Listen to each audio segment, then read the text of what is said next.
Well guys, thanks for tuning into the channel. I was at this spot yesterday on my Triumph Street Scramble, and today I'm back again on the 390 Duke.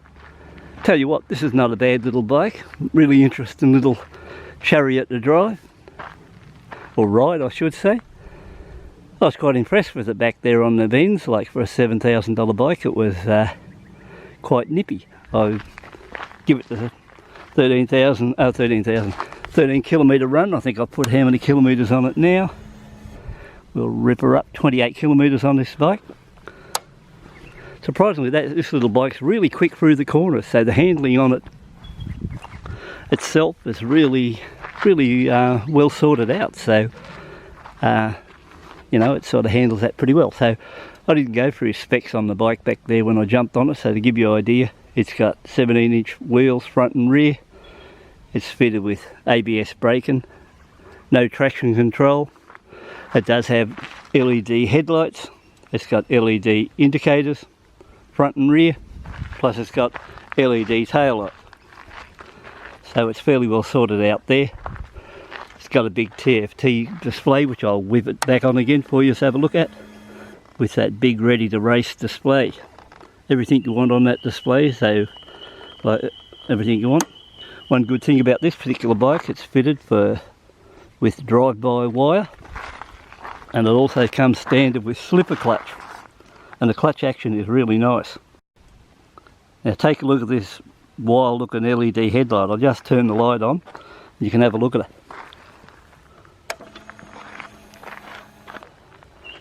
Now we'll turn her up. How's that? Looks the part.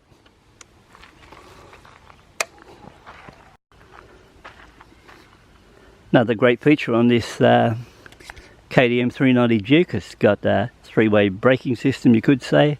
It's got naturally ABS braking, where you can turn it on, turn it off, and it's switchable. In other words, you can disengage the ABS braking to the rear wheel, where I suppose you can have a bit of fun and do a bit of rear wheel sliding for the more experienced rider. I won't be worrying about that side of things, but the fact is, if you're a good rider and you can handle that sort of stuff and do that type of thing, well, you can get out and do that sort of stuff and, you know, do a bit of power sliding or whatever the case is. You get yourself into that sort of, you know, thrill-seeking activity. But in my case, the older you get, the smarter you get, I think, and you don't want to take the risk. But that option's there to switch it off in case you want to do something like that. And like I said, in my case, I'll leave it alone. Seat height from memory is around about 31.5 inches. Naturally liquid cooled motor, 373 cc's, puts out 44 brake horsepower. Performance wise, pretty good.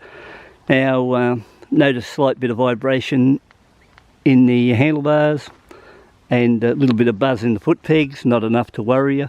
Performance wise, out along the road when I was running along at 100 kilometres an hour, runs along at 100 k's quite easy, and overall I think anyone that buys one of these bikes will be pretty happy with it overall as a package.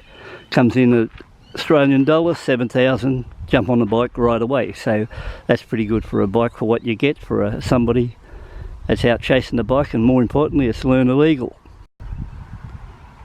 While we're at it, I might just show you this point. It's got what you call one touch start button, so we just turn it on, your display comes on.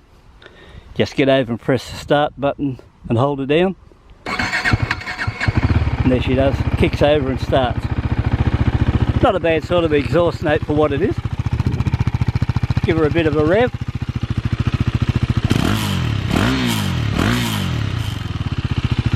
That'd go well with an aftermarket can, I'd say, but as it is now, for what it is, not bad. Fuel tank comes in, I think 13.5 litres, enough to get you out of trouble, get you on a good trip.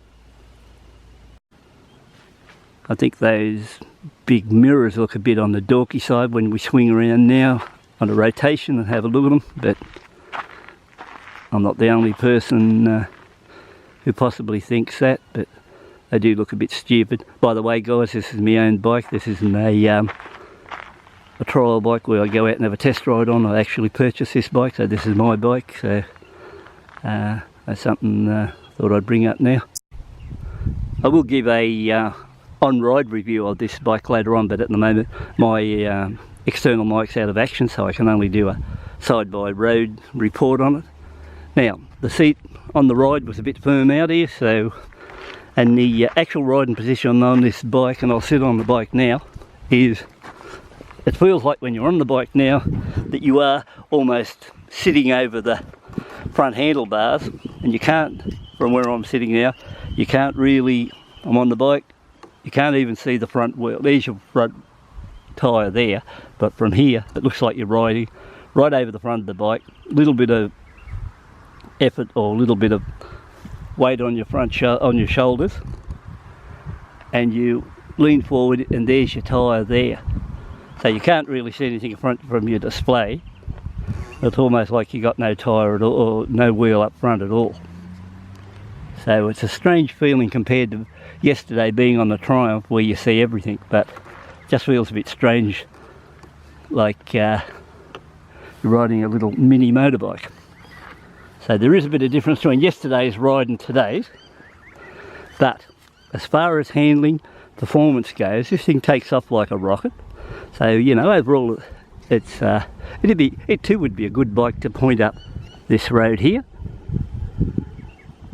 I think it'd run up that road quite well, because this bike gives you a lot of confidence when you're out here riding along these, like the road I just come along then. I might be able to draw a bit of footage later on and run through this, so I found that really well. The clutch action's nice, gearbox is really smooth, no false neutrals, anything like that. Brakes, really nice brakes, nice bite on them. Tyres were good for a brand new bike when you take it out and whip around through the bends and that. You hear reports about the fans coming on this bike. So far I haven't heard the fan come on at all, and you know, like only early stages, but we'll see what happens there. So overall I've got no complaints about this bike, and everything appears to be firing quite nicely. So I'd say overall this is quite a nice little package, and I think I should be able to have a bit of fun riding this bike around, and at this stage the review on this bike appears to be pretty positive too, so that's a plus in my case. Okay guys, that's my wrap on the 2018 model KTM 390 Duke, and if you're interested, by all means subscribe to my channel and we'll do a bit more on this bike. And once again, thanks for taking your time to come in and watch the review, and we'll catch up with you later. Cheers, bye for now.